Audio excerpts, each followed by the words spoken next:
News Talk 1110 and 99.3 WBT proudly presents America's coolest conservative. Well, proudly could be stretching it a bit. Welcome to the DJ Ritchie Show.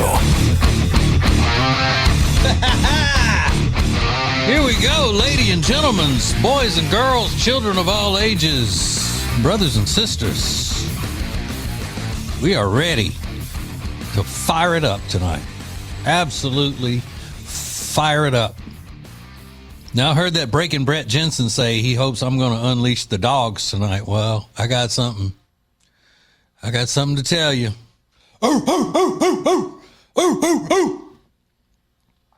Dogs done been unleashed. But seriously, ladies and gentlemen, full 2 hours tonight. As a matter of fact, I think that I am going to be uninterrupted, except for tomorrow night, for the entire week. So tomorrow night will just be 7 to 8:30. Not that you care. I don't even know why I'm getting into that. Let's get into this. You know, I grew up in Louisiana, and I lived there until I was about 24. And at that point is when I learned that we were free to leave. So I left. I moved from Louisiana to Huntsville, Alabama. That was the second move in radio that my partner Ace and I had made. We went from Alexandria, Louisiana to Baton Rouge, Louisiana, then to Huntsville, Alabama, then Birmingham, then Charlotte. Now,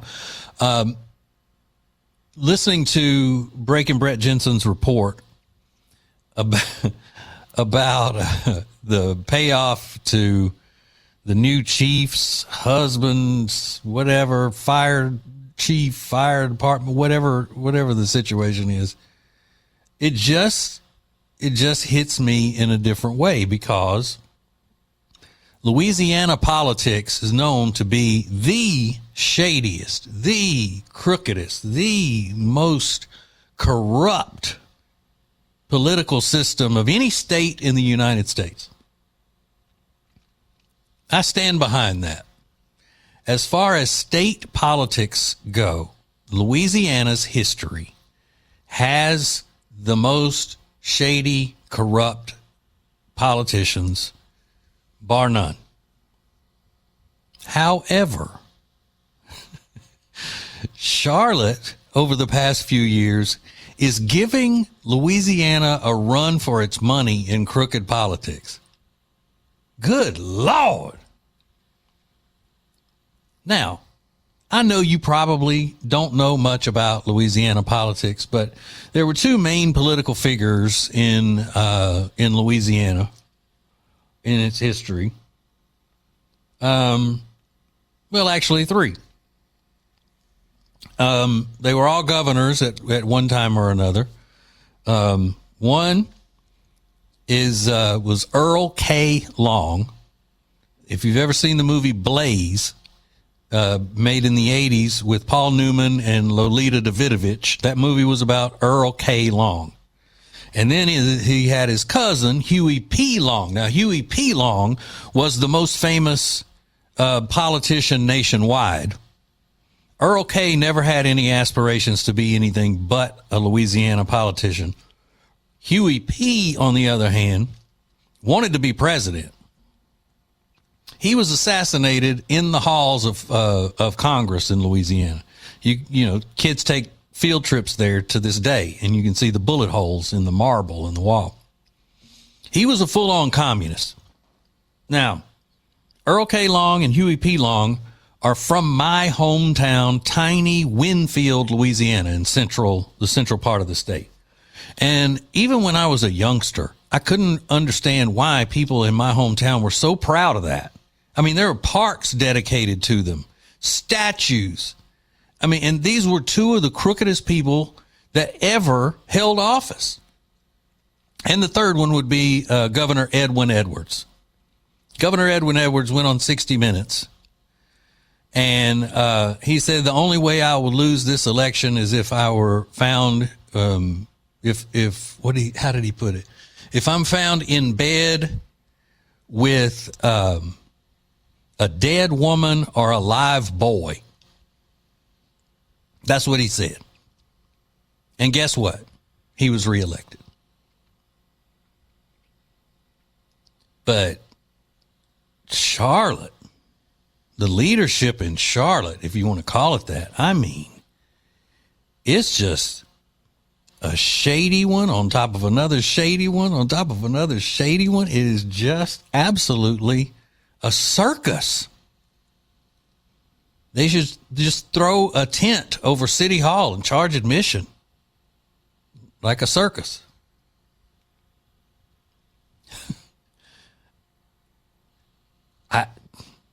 I never thought I would see it. When Ace and I moved to Alabama, we would sit and go through the paper in the morning, the newspaper, trying to find things to make fun of.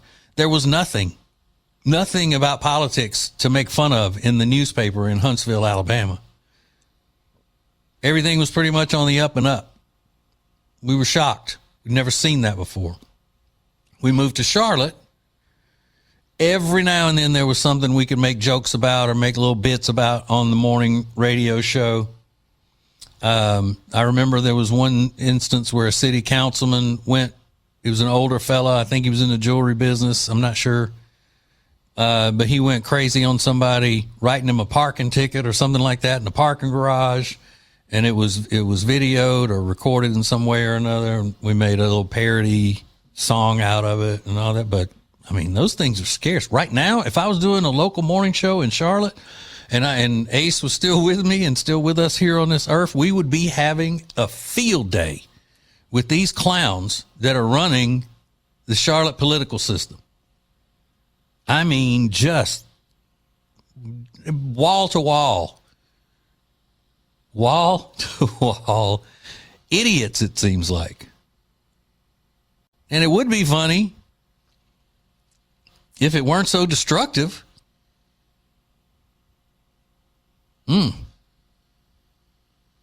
Craziness. Absolute craziness. All right.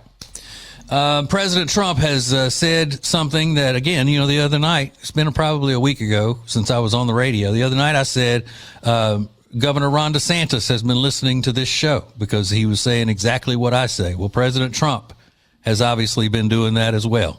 So we'll get into that and a lot more. Got 2 full hours tonight, so do not miss it because you'll really, really be kicking yourself and other people will be making fun of you. That's just the way it is. All right, so we get to all that coming up next. Hang on. More of the TJ Ritchie Show is coming up.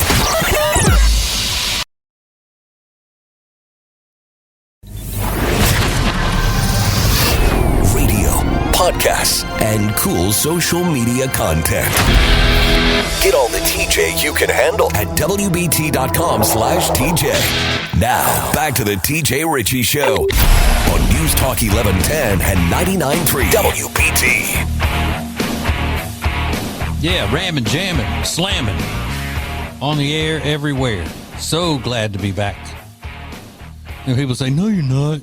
Who would be glad to be back at work? Well, I am glad to be back at work. I'm blessed to do something that I love to do. So there. By the way, Merry Christmas. It is the Christmas season, so Merry Christmas to you and yours from us and ourn right here. Well, sorry, I'm tearing up the stuff here. Well, I don't know about the management of WBT. I don't want to speak for them saying Merry Christmas and all. I think it would be okay, but I don't know them like that. You know what I'm saying? So, I'm just kidding. Okay. President Trump has obviously been listening to the TJ Ritchie Show, hosted by TJ, the realist Ritchie, the green-eyed patriot. Because I have been just almost screaming to cut off immigration from third world countries and denaturalize and deport anybody from any of those third world countries or any other country that comes in here trying to do America harm, not wanting to assimilate. Whatever they are doing that is not paying allegiance to this country, they need to be deported. If they are naturalized citizens, they need to be denaturalized and deported. Anybody who listens to this show can tell you. I've been saying that for a long time. Now President Trump has said it after the National Guards, the two National Guard people were gunned down by an Afghani who was in the country from the Biden administration, and then I don't know how they're squaring it with the Trump administration allowing him to stay back in April, I believe it was. But either way, you got to look at things like that. The fraud, the widespread fraud that goes on in the in the Somali community in Minnesota. I stumble over that because I don't like saying community. Everything's a community and I sound like a damn liberal. But the Somali immigrants and all of the widespread fraud of their, scamming the taxpayers out of millions and millions of dollars. And my personal opinion is that I think Tim Walz was getting a kickback from all that. That's what I think. So it only makes sense to denaturalize and deport. If people are not naturalized, they should just be deport. But that is so controversial. Oh my God, it's so controversial. I mean, you got people protesting and obstructing justice with Border Patrol and ICE when they're trying to capture violent criminals in the United States that are here illegally. So imagine what these stupid liberals are saying about denaturalizing and deporting all of these thousands of Somalis.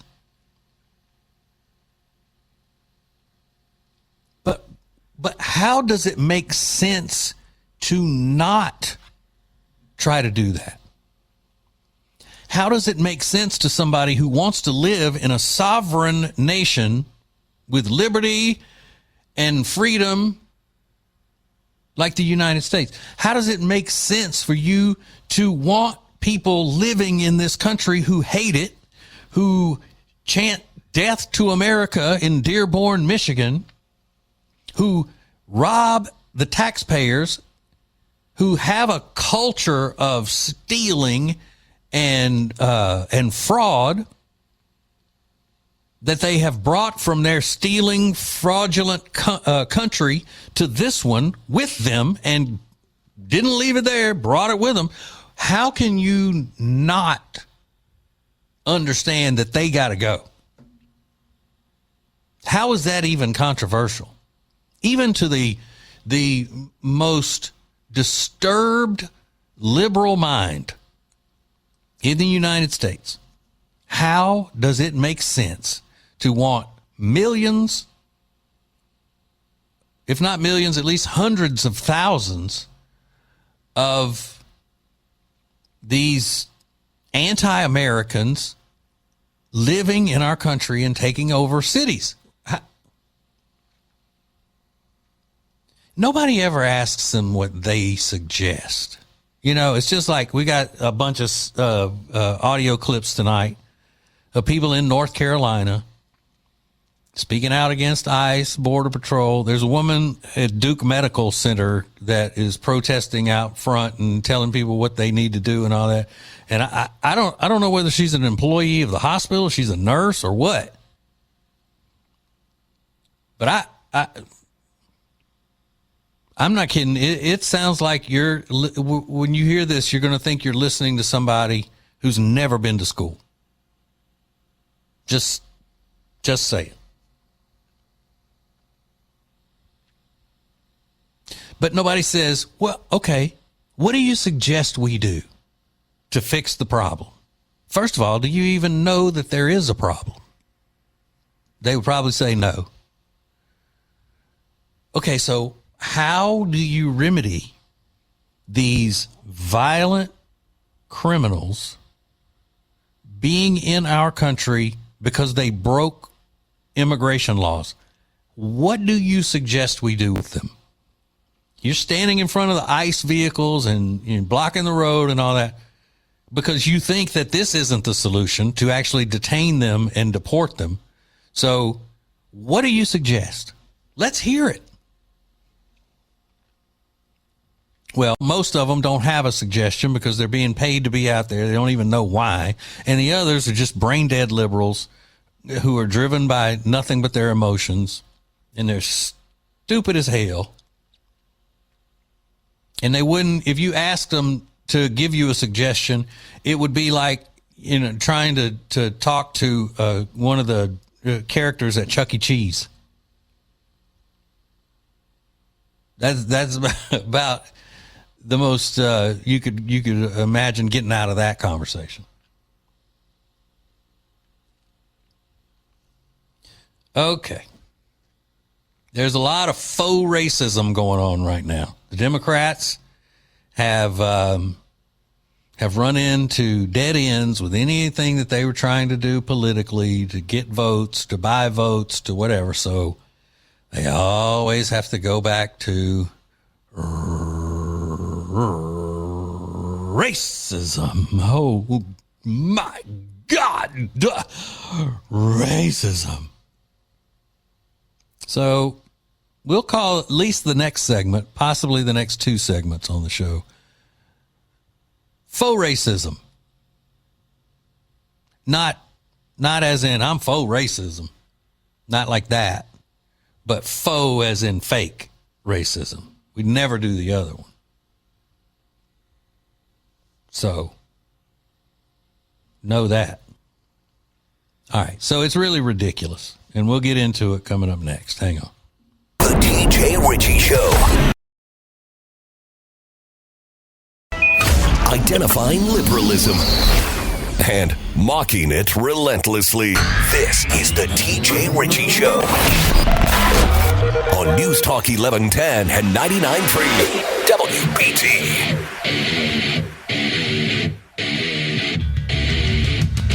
Oh, yeah.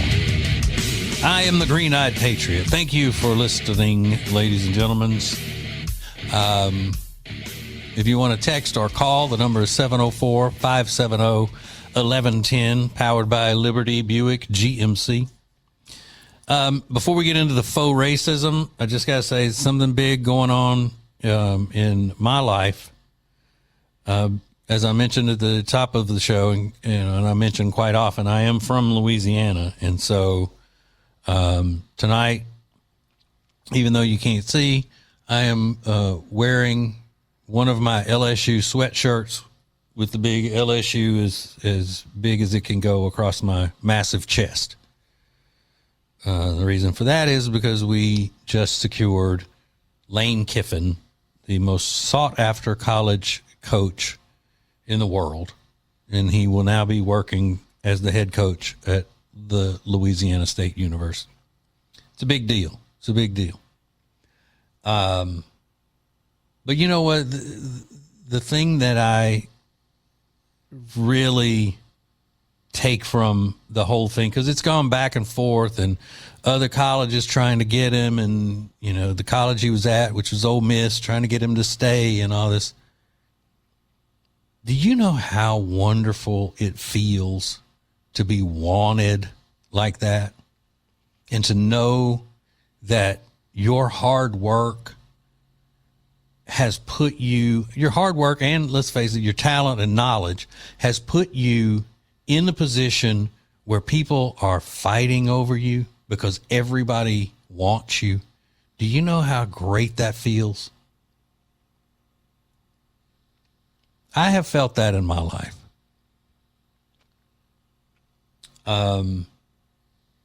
with contract renegotiation conversations and things like that with the Ace and TJ show, there were times when that feeling of people are going as far as they can go to get us.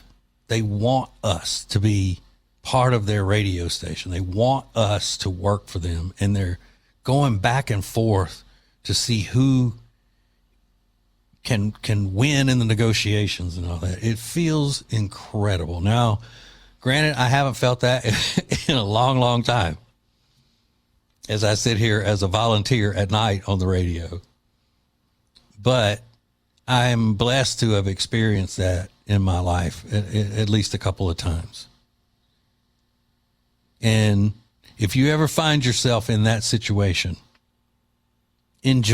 stop and really enjoy it, because it doesn't last long. A lot of times it doesn't last long. But if you find yourself like that, where people are fighting for you, fighting over you, enjoy it. Okay. So the Democrats are just completely full assault on the Republicans being racists and all of that. And I'm going to tell you what they're doing, how they're doing it, and why they're doing it. First, we'll let you hear from Jazzy Crockett, I don't know, I would say crazy at best, Jazzy Crockett. Uncivilized is kind of more along the lines of what Jazzy Crockett is, representative from Texas. Cut 3, go, Lonnie Ray. If that's the case, let's talk about the white supremacists and how many of them need to be kicked out of this country, because I can guarantee you I can track down more crimes that they've committed, because overall immigrants have a lower crime committal rate than white supremacists. But we don't want to talk about that in this country. No, we don't want to talk about that in this country. So here's the deal. The Democrats are out of examples that they can really make believable that the country is systemically racist. There are no white supremacists to speak of in America. White supremacists are not committing more crimes than immigrants. And this lying witch knows that. Because you could put every legitimate white supremacist in the country, you could put them in a high school gym. There are so few of them left, which is a good thing. Don't get me wrong. But they've gotten away with changing the definition of a white supremacist because they're running out of them to use as real examples. The KKK is nothing to speak of. But you see now to the corrupt left, the soulless professional Democrat, a white supremacist is not a skinhead or a KKK member or neo-Nazis or any of that kind of stuff. No, a white supremacist is just somebody who has privilege over people of color, and they don't even realize, you don't even realize you're a white supremacist. You don't even realize it because it is so ingrained into our society. Every white person that commits a crime to this idiot can be put in the category of a white supremacist. If you are white, then you're a white supremacist, because that's all the Democrats have now to use as an example. That's what the this whatever it was, the DEI and the 1619 project or whatever that crap was. It's just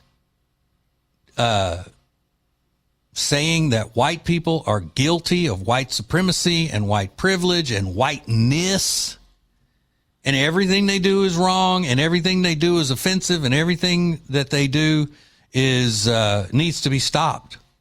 Every opinion they have, everything needs to be stopped. But again, somebody just asking this crazy woman, this uncivilized crazy woman, Jazzy Crockett, to give an example of a white supremacist committing a crime, or which white supremacists are committing all these crimes that she's saying. Just give us an example. What are you talking about? Be specific. She probably pronounces it Pacific, but be specific. What are you talking about? You lying ass woman. You evil, evil, evil, evil person. What are you talking about? You talking about those white supremacists in the Democrat Party, the party bosses that tell you what to go out and say and how you're supposed to go present yourself every day? You talking about those white supremacists? Huh? You mean the white supremacists from the past that you belong to their party proudly, elected as a Democrat, aka the party of white supremacy, the party of the KKK, the party of Jim Crow, the party of water cannons and dogs turned loose on the civil rights marchers in the 60s. You talking about those white supremacists? Is that what you talking about, Jazzy?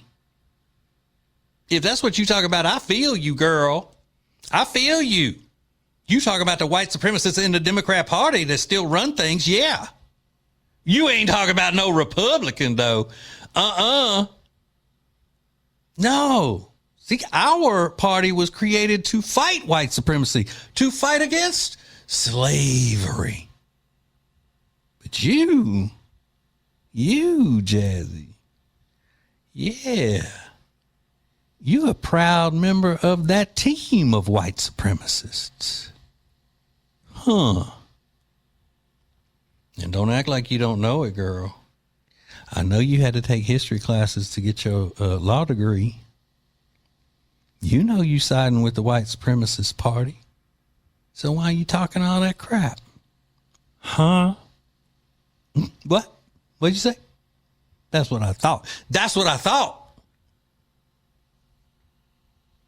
Dumbass.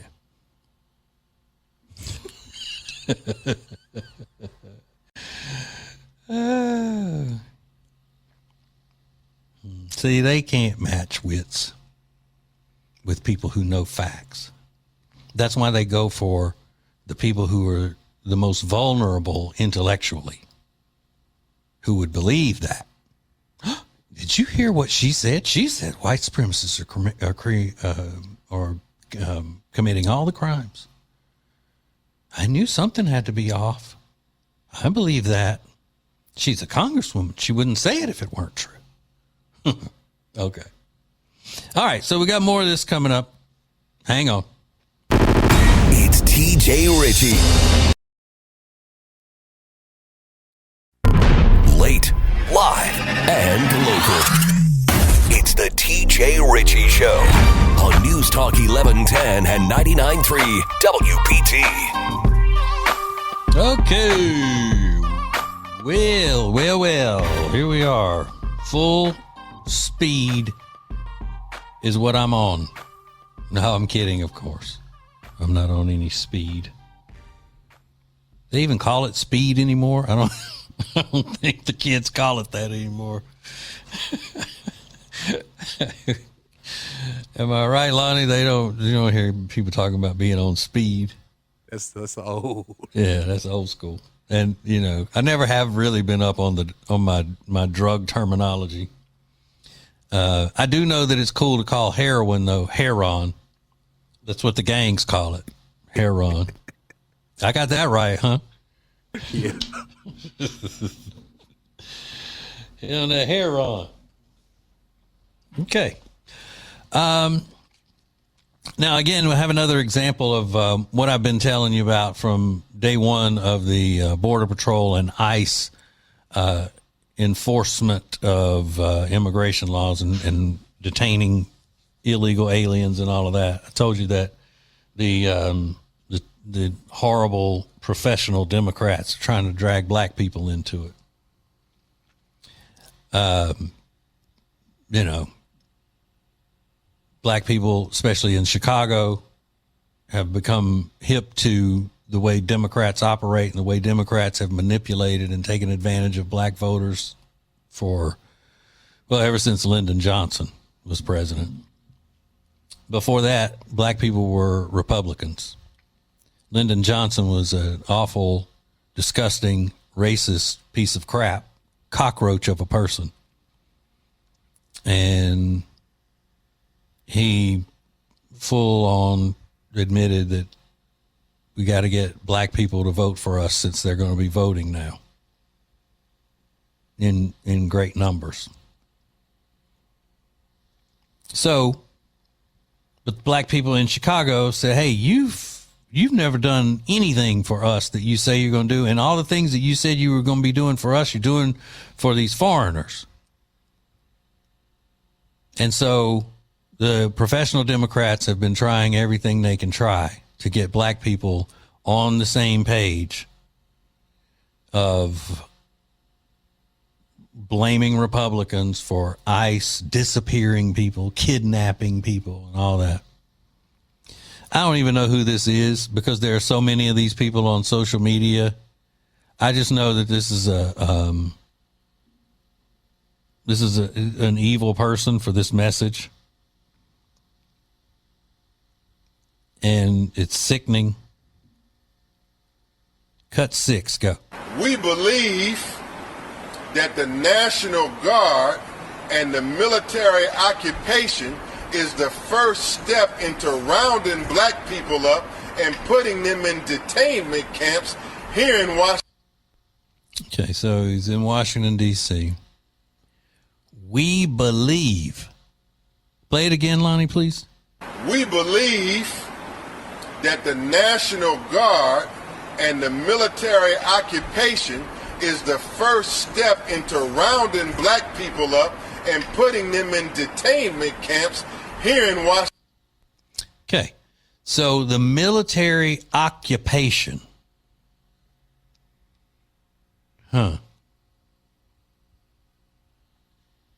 We believe that that's what's about to happen. So what you have here is a black man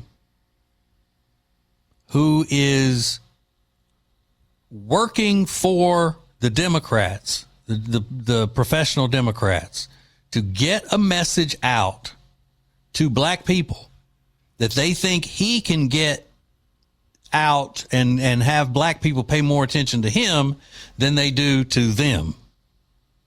Seems like, I don't know, he's some kind of preacher or whatever. I don't know. I guess I should know who he is, but I really don't care.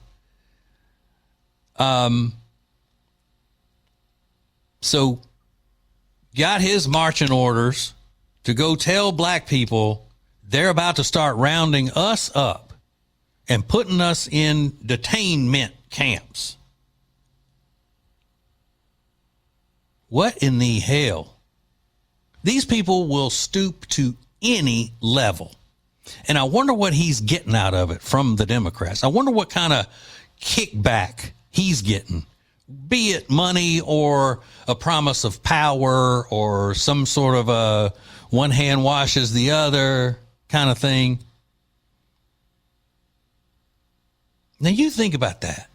This is one of those cases where this man is going out and delivering a message to the people he is supposedly there to champion and there to watch out for and to protect.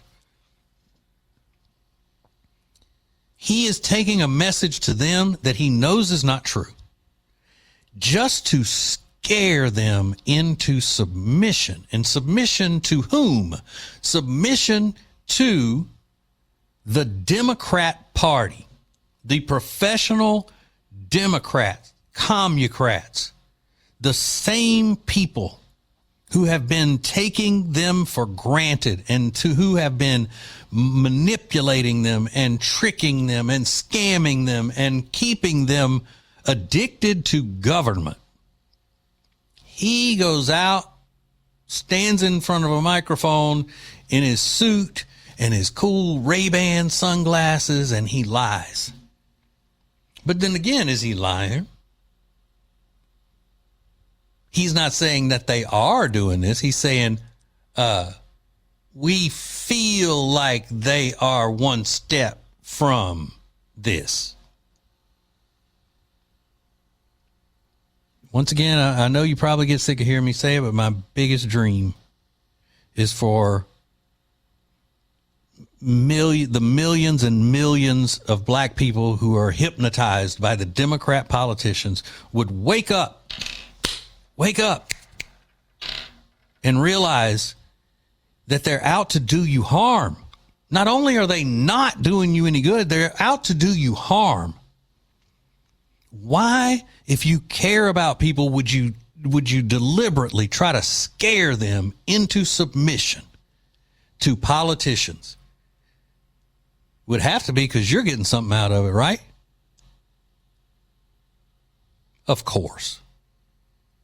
That's what most people would think. That's the way I feel. I feel like that's what's going on. You feel me? You feel me? I feel you. I feel like this guy is getting something out of manipulating and lying to his people, scaring his peoples into submission. I feel like he's getting some kind of a kickback of something or another. I feel like he's a piece of crap. I feel like he's shady. I feel like he's shisty. You get the point. If you don't, I don't know how you would ever get any point. I've beaten that one to death. I feel like I beat that to death. Oh, man, you know, if this country, if half of the people in charge of this country were even 1/4 as brilliant as I am, this would be a utopia. Y'all know that. Y'all know that's true.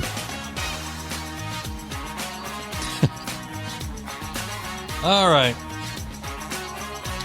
We have a lot more coming up in the next hour, obviously, because that's what I do. I do stuff. And some stuff that you'll be talking about for the rest of the week will be presented to you in the next hour, so hang on. More of the TJ Ritchie Show is coming up. News Talk 1110 and 99.3 WBT proudly presents America's coolest conservative. Well, proudly could be stretching it a bit. Welcome to the TJ Ritchie Show. All right, here we go, ladies and gentlemen. Hour 2 is now underway. It's very talk show hostess of me. Hour 2 underway. Back to you in the studio. Speaking of in the studio, it just hit me when I said that. There's a program director named Mike, and he is the program director of WBT. Now, a program director is a boss, okay? In radio, it's usually you would have the chain of command being the program director, the operations manager, and then the general manager / market manager. Now, that big boss, her name's Marcia. And then there's Mike, and he's the boss under her. He told me today that Friday night I need to come prepared with warm clothing because I'm going to be standing outside during my showtime. You know about this, Lonnie? Yeah. Something about Hancock's bikes or something? Yep. Bikes for kids. Yes, Yeah. sir. Well, it better be bikes for kids. If I'm standing out there and people are donating bikes to adults who are going to be putting on spandex and riding around trying to be Lance Armstrong and them, I'm not doing that. If it's for kids, I'll do it. Yeah, man. But I don't know why I can't be inside. See, I bring a better message from the warmth of the inside. Well, I'm going to be inside controlling the show from outside. So, Okay. yeah. So this will be my first one of these. So Hancock won't be there then, right? Yes, he will be there. Okay, he better be. Because he's the only one that I like. All of the shows, he's the only one that I like. Sure, I pretend to like the rest of them. I pretend to like that Beth because, she's pretty and all that. I can't stand Bo. Really can't stand Pete Callender. You talk about full of himself. Woo. Well, they'll all be there. So, Oh, now at my time of the night, they're still going to be what? yeah. Wait, then I may be supposed to be there before 7:00 or something. I don't know. I got to find out. I'm just kidding though. I love all the peoples that work there. Not all. There's one I don't care much for. But almost all of the people. So yeah, that'll be fun. And Mike was asking me about, you good with this? And then I said, oh yeah. I said, charity is kind of my thing. Cause I'm all about the charity work. I'm just not always all about a bunch of other radio personalities being up in my way. That's the only thing. So what's supposed to happen, Lonnie? People are going to drop off bikes outside the studio? Yeah, they're gonna drop off bikes, man. We're gonna have chips and cocoa and chips. You say little snacks for everybody, man. And we're just gonna have a lot of good camaraderie and yeah. It'd be a whole lot better if they were poker chips. We were actually at a casino or something. But that'll be fun for some people. And I know a lot of people will be thrilled to get to see me in person.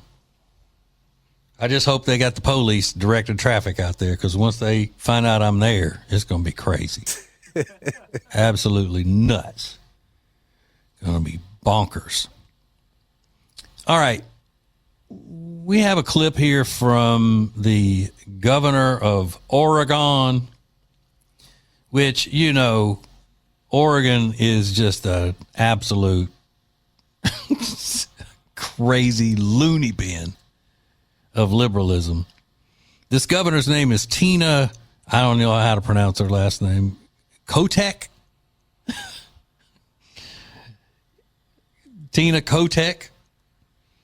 And she looks like a very, very feminine man.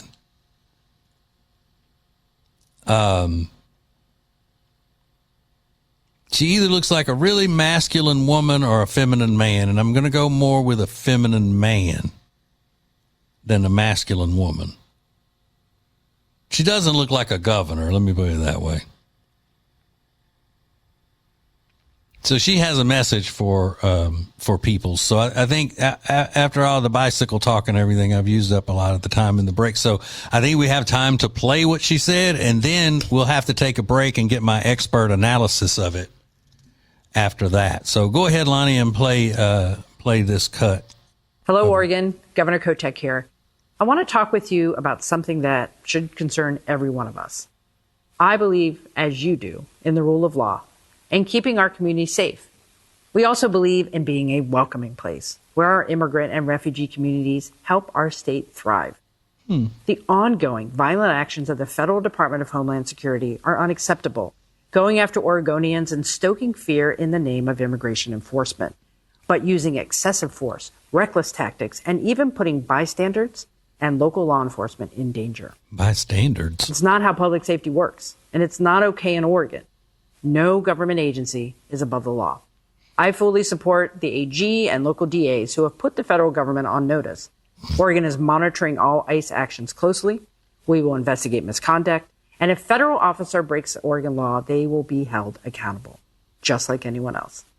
I will not tolerate reckless or unconstitutional behavior in our state. All right. Oh, she's a tough one, isn't she? Wow. All right.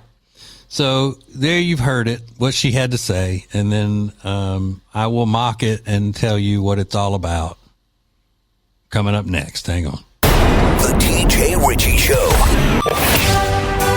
He's radio royalty in the Carolinas and Queen Charlotte's sweetest prince. It's TJ Ritchie on News Talk 1110 and 99.3 WPT. Oh, yeah. You can do it. Put your back into it. The green-eyed patriot is on the air everywhere. TJ, the realest Ritchie. I am him. He is I, and I am him. One more time, just to catch you up at the end of the last segment, we played this clip of Oregon's Governor Tina Kotek. I'm trying not to make the mistake. Kotek, singular, Kotek. Not Tina Kotex. Tina Kotek. And this is what she said. One more time, Lonnie. Hello, Oregon. Governor Kotek here. I want to talk with you about something that should concern every one of us. I believe, as you do, in the rule of law and keeping our community safe. We also believe in being a welcoming place where our immigrant and refugee communities help our state thrive. The ongoing violent actions of the Federal Department of Homeland Security are unacceptable, going after Oregonians and stoking fear in the name of immigration enforcement, but using excessive force, reckless tactics, and even putting bystanders and local law enforcement in danger. It's not how public safety works, and it's not okay in Oregon. No government agency is above the law. I fully support the AG and local DAs who have put the federal government on notice. Oregon is monitoring all ICE actions closely. We will investigate misconduct. And if federal officer breaks Oregon law, they will be held accountable, just like anyone else. I will not tolerate reckless or unconstitutional behavior in our state. No. Tough girl. While ICE activity has seen an uptick in recent weeks, so is the commitment of Oregonians to show up for each other, taking care of their neighbors, and standing up when they see something that isn't right. Thank you for doing that. Let's continue to work together to defend the safety, dignity, and rights of every Oregonian. Thank you. Yeah, let me tell you something. Almost every Oregonian has gone past dignity. You're a bunch of lunatic, leftist, uncivilized creatures. Zombies. It's what you are in Oregon. Now, let me tell you what's happening here. I am the United States #1 societal profiler. And what this so-called Governor Kotek is doing is the same thing that all of those military veterans in Congress and the Senate are doing with that video they made about if you're a military person, you have the duty to not obey illegal orders from the president. The Democrats have used this tactic many, many times.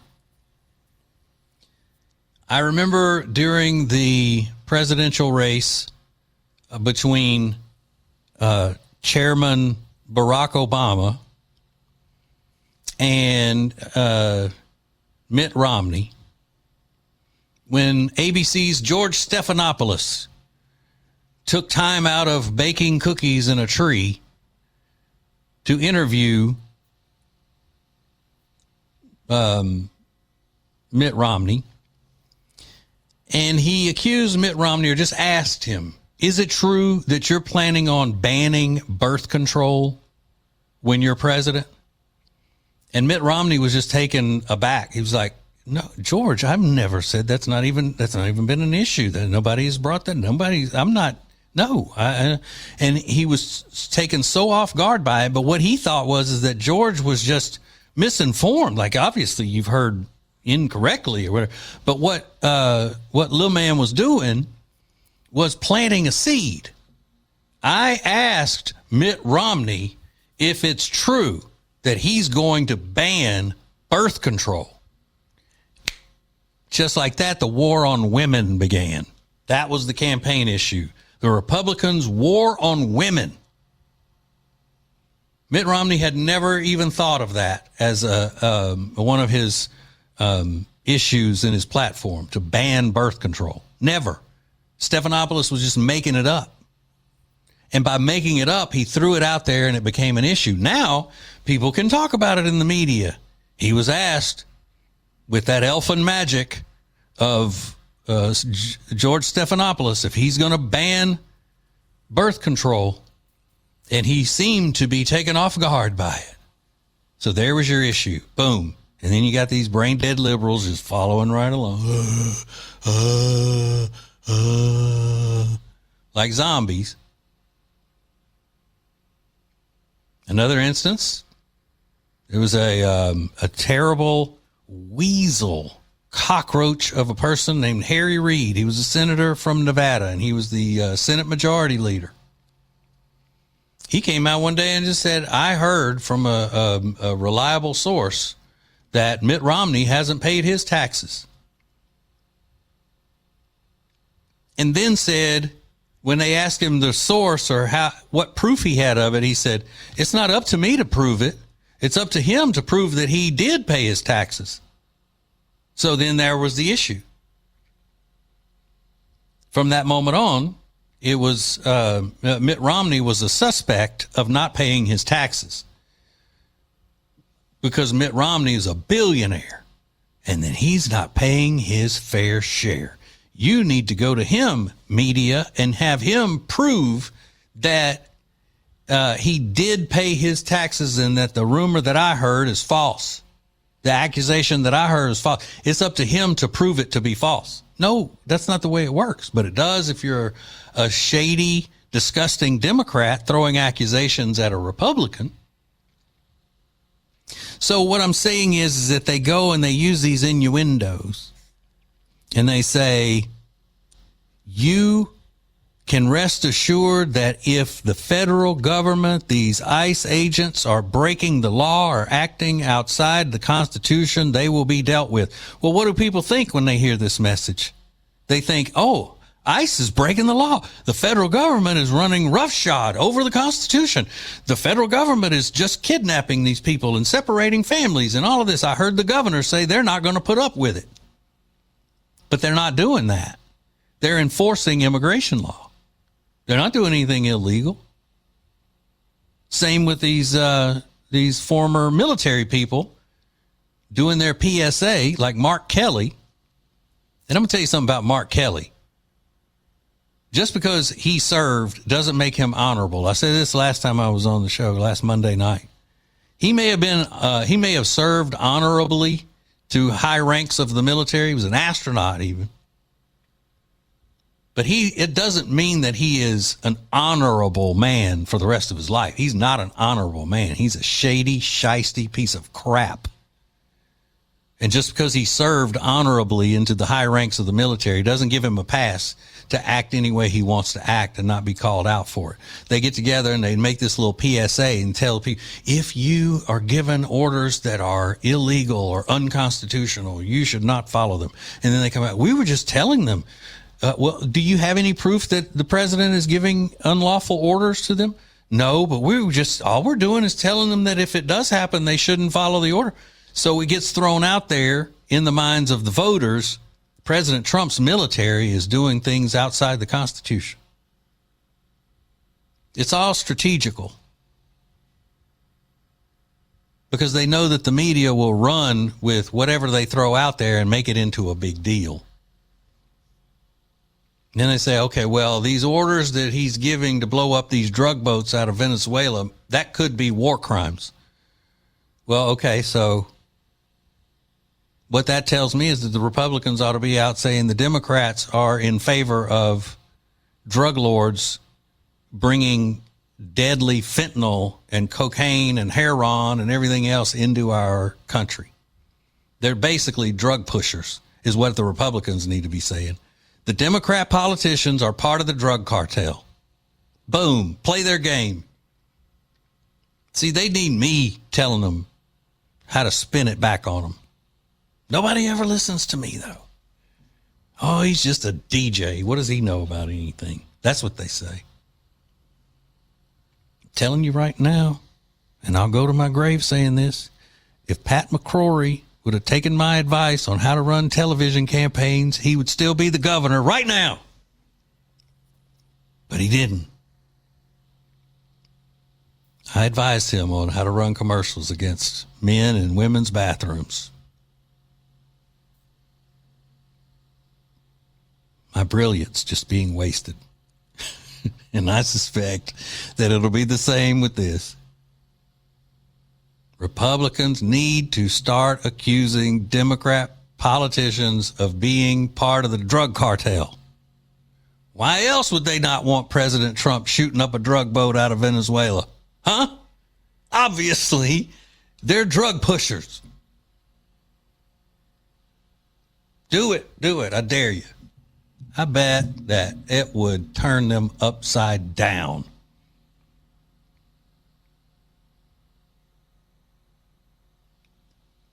I know it would. But Republican politicians are too stuck on, I don't know, ethics or whatever. Blah, blah, blah.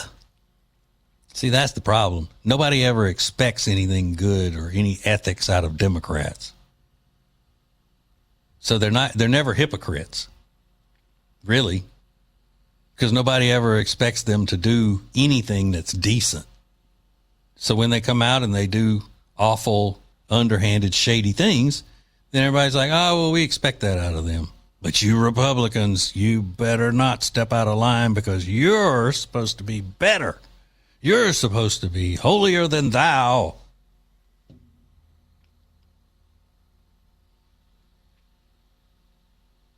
Meanwhile, you take this shady governor, Tina Kotex in Oregon, come out here saying all that tough, talking all tough. They will be held accountable. These federal agents that break the Constitution, you are on notice. Okay. Sit down, little Missy. Calm down. Here's a little pat on the head for you. You're doing a great job. Now get back to your tea set or whatever it is that you're playing with in the governor's office. Let somebody else handle the real business. Okay. Hang on. We got more. We got more coming up. It's TJ Ritchie. He's America's coolest conservative. Welcome to the TJ Ritchie Show on News Talk 1110 and 99.3 WBT.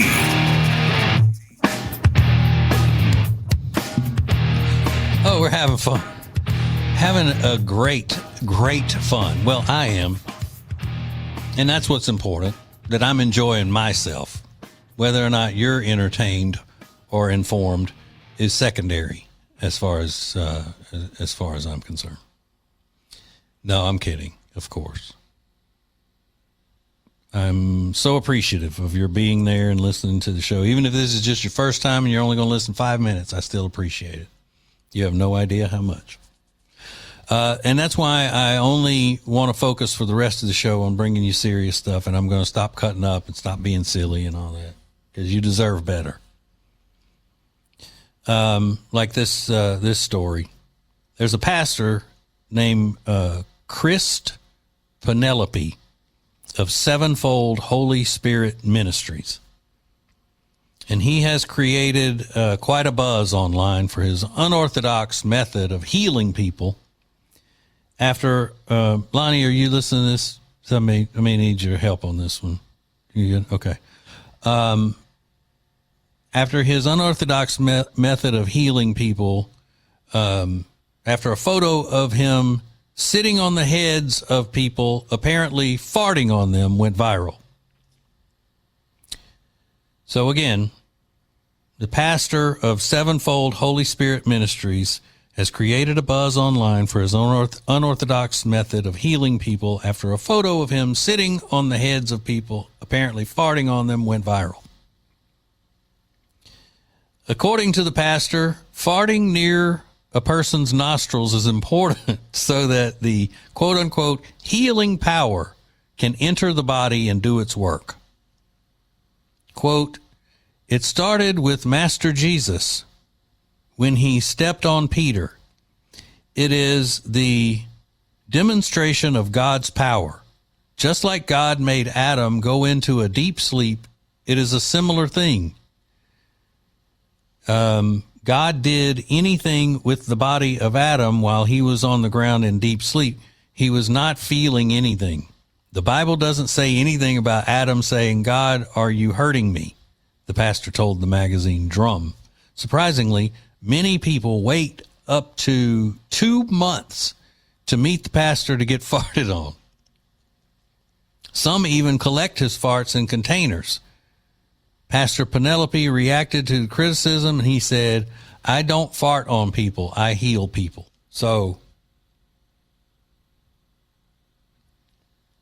I really don't have a 100% guarantee that this is a real story, but it looks pretty real. Have you heard about this, Lonnie? Man, I am dying over here. Like, no, I've never heard of this.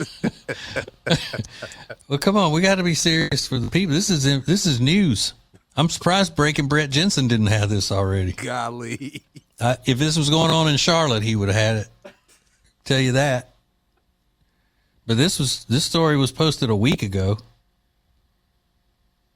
and it does. I mean, it shows pictures of him sitting on people's faces, and got a microphone in his hand, delivering the sermon. This is his. I mean, this is his version of laying hands on people, I guess. But it doesn't give any evidence as to people who he's actually cured, you know? Yeah, that's who I want to find out. Who got healed? Hey, I'll be like, it depends on what's wrong with me, but I may just decide to stay sick, you know? Like, I don't mind the limp, Pastor. You know, I've been dealing with the pain in my leg, and I've been limping for enough years that it's good. I'm good.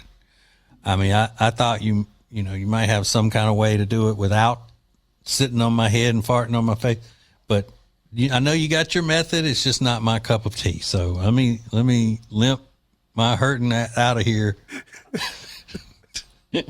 Come on, Jody, get your purse. We're leaving. We're going back to our old church. Jody's my wife's name. I mean, if this is what he does to heal people, what is he doing to baptize people? Man, I don't even want to know that. Yes, it is.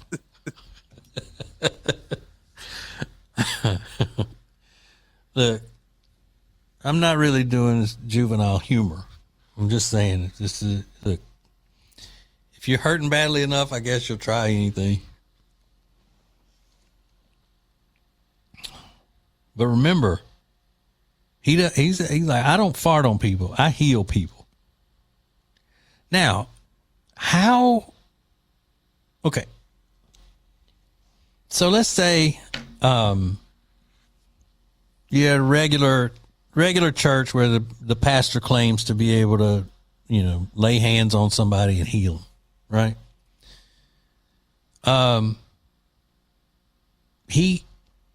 He can touch anybody that, he determines that he can just do it. But how is this pastor, how is he able to generate that much gas during a service?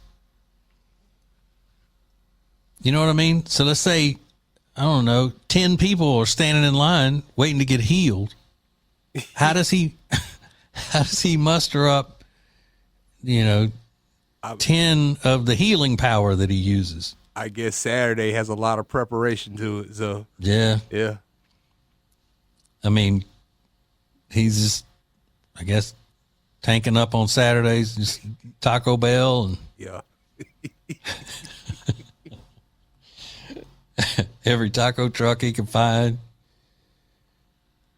Red beans and rice, hit up the Louisiana food truck, whatever. I don't know. That's a miracle in and of itself, I think. Dude, I'm still on he can heal people with his fart. So I know, that's what I'm saying. I mean, that is quite a gift. Is it not? If that's the case, I'm going to become a pastor today. and heal the whole world. Yeah. At least heal anybody that comes in that studio. Yeah. But hey, men listening to this right now are going to use that to tell their wives. She starts complaining because they're letting out gas. You say, I'm not farting. I'm healing you. I love you and I'm healing you. That's why I'm giving you the Dutch oven. As soon as I get home, tell my girl that. She knows. I don't. My wife and I have been married 31 years. I never do that in front of her. Seriously. I swear. If I do, it's in my sleep. Well, yeah. But I don't know that I'm doing it. Yeah. I mean, I know a lot of couples think it's funny, but I don't. I'm that much into proper manners and all. I've never just done that and laughed about any of that kind of stuff. I know it's weird because then people always say, well, obviously you and your wife don't feel comfortable as you should in front of each other. No, it's not that. It's just that I care what she thinks of me, and I dang sure don't want her doing it. Oh no. Oh no. Be like, I don't want that. But now that we're getting on up in years, now that I know that it's a healing property, I think it's kind of my duty if she gets sick. I mean, especially if I have the calling. How do I know I don't have that healing power like this pastor does? You might have it, man. You never know. You got to try it. When I come up there for the bike thing Friday, I'm gonna test it out on everybody. Is Beth still gonna be there? Yes, she'll be here. All right. Well, I hope she's got the sniffles or something because I'm gonna cure her.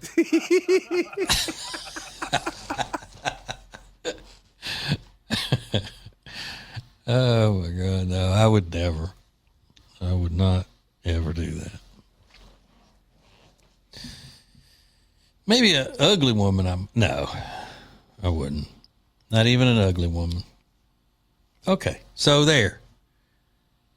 Y'all need to call when Brett Jensen comes to work tomorrow. Y'all need to just flood the phone lines and text line and everything that's powered by Liberty Buick GMC and just tell him he's not the hard-hitting newsman anymore on the station. Tell Anna Erickson the same thing. I'm the new breaking news person because I uncovered the serious stories of a pastor with healing power in his flatulence. All right. One last segment for the night. I know, sad that that's not the last segment, but we got one more coming up, so hang on. The TJ Ritchie Show.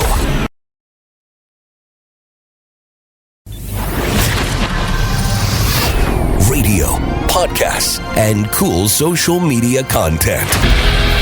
Get all the TJ you can handle at WBT.com/TJ. Now, back to the TJ Ritchie Show on News Talk 1110 and 99.3 WBT.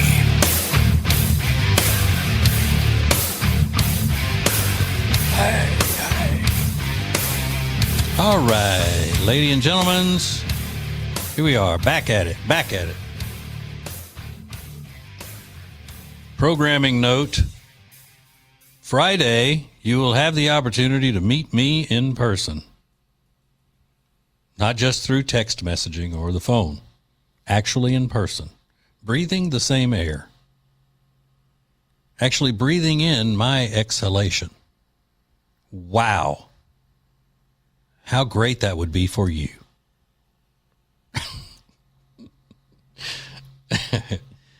That's the Friday, the bike drive. What's it called, Lonnie? Bikes for Kids? Hancock's Bikes for Kids. Hancock's Bikes for Kids. Looking forward to meeting this Hancock gentleman. I've heard a lot about him. No, just kidding. I've known him for years. He's a prince of a man. John Hancock is. All right. So I said earlier in the show that I had an audio clip from a woman standing outside, I guess Duke Medical Center, and she's talking about ICE, and took me a little while to be able to understand what she's saying. I didn't quite get it, but maybe you can understand. So we'll go ahead and play that one. Go, Lonnie. Ride up. I ain't taking it no more. I'm not taking it no more. We're not going to stand up and allow the Border Patrol, ICE, Trump, anybody else to stand up and take what we have fought so hard for. That's right. Freedom. Yeah. We have fought for freedom. Yeah. And I'm going to have my freedom. As many of you have probably heard, ICE and Border Patrol are right here in our city called Durham, North Carolina. We're here at Duke Regional Hospital and demand that Duke protect your workers, students, and community, and sign the Fourth Amendment Workplace Agreement. At the second, not the first or the third, but they the second largest employers in North Carolina. Duke has the power to stand up, keep our community safe from these attacks. You can demand judicial warrant, secure private employee areas, and keep workers from being arrested while working in their building. People are scared to leave their home. They're scared to take their children to school. That's a shame. Shame. These raids open the doors for racial profiling that impact all of us, not just the Latino community, but impact all communities. Let me tell you, if they can do this to some of us, what you think? They could do this to all of us. Right. This is not the world we want, where people can be snatched out of their job, from their family, and without cause. We're not backing down. No. We're Without showing cause. up. That's right. And we're right here. That's it. We are right here. We demand an end to ICE military-style raids. We want ICE and Border Patrols out of my city that I call home, Durham, North Carolina. Okay. You see what I mean? You see what I mean with these Democrats preying upon the intellectually vulnerable people, brainwashing them. Yeah, they're just snatching people without cause. Do you think she knows what with or without cause means?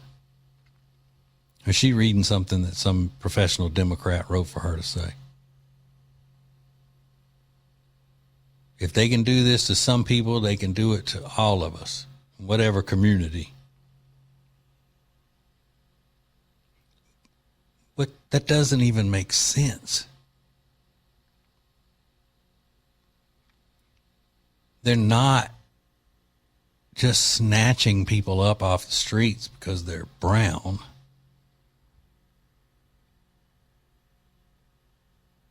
Yet somebody has gotten it. She seems like a nice lady. Seems like a very nice lady. But there are a lot of people who are nice that are misguided and ill-informed.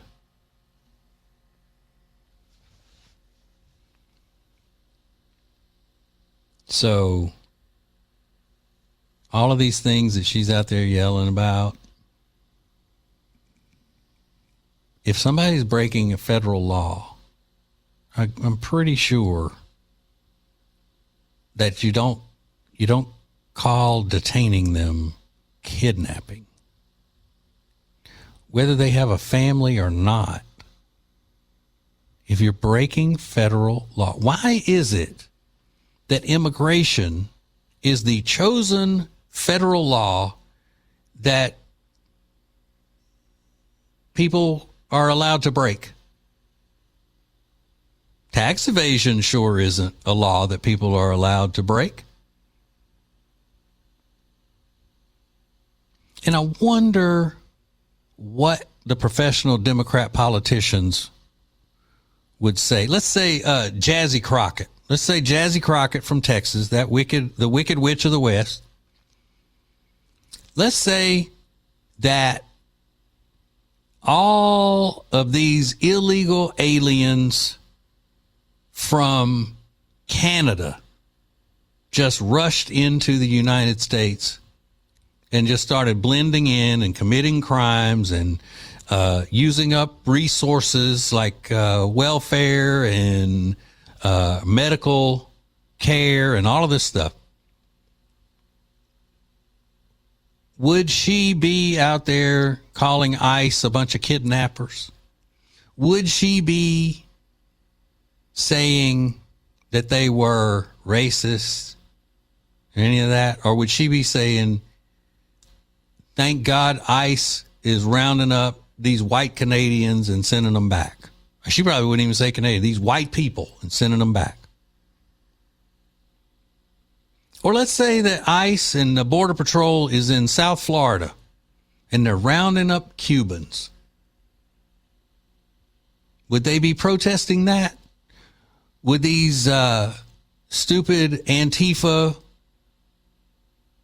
white liberals white communists be out there protesting ICE and Border Patrol if they were rounding up Cubans in South Florida and trying to send them back to Cuba? No.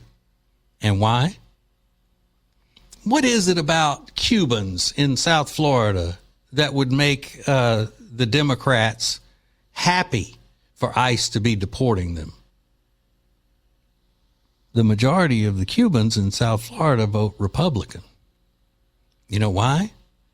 Because they know what communism is and how destructive it is, and they know that the Democrats a lot of them are just basically communists.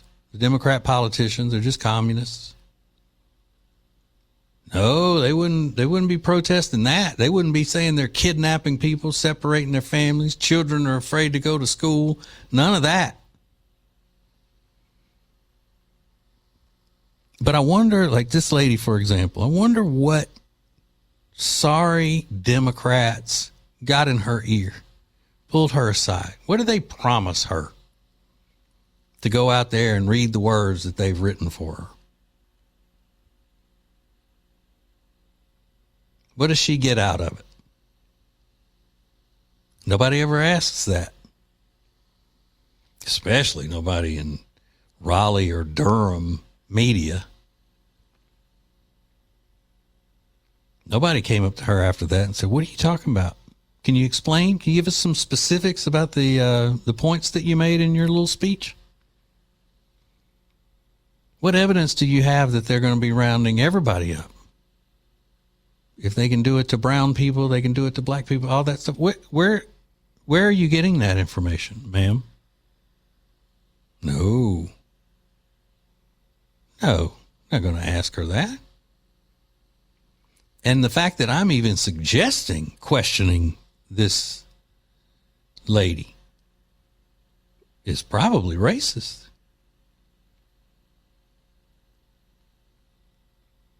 Let's say there are a bunch of Russians who broke our immigration laws.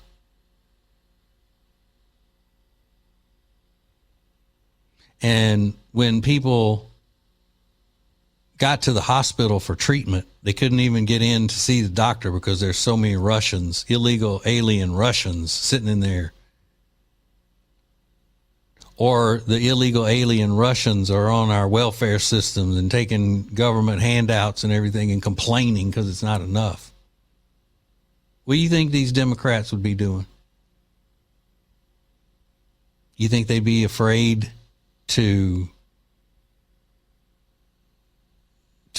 speak out because they didn't want to be called racist?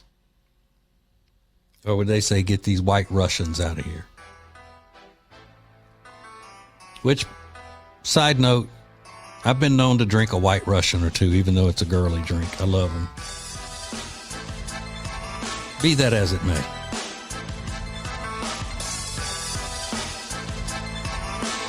We got to get over this. We've got to figure out a way to get through to these people who are so programmed to carry the water for these evil Democrats. Because, like I said, this lady seems so nice. She seems too nice to be allowing these Democrat Party bosses to lead her astray and make her look foolish. Somebody should tell her the truth. Well, again, it depends on what she's getting out of it, what they've promised her. I don't know. All right. Thank you so much for listening tonight. I really appreciate it. The Mark Levin is coming up next. God loves you, and there ain't nothing you can do about it. I'll see you tomorrow. It's TJ Ritchie.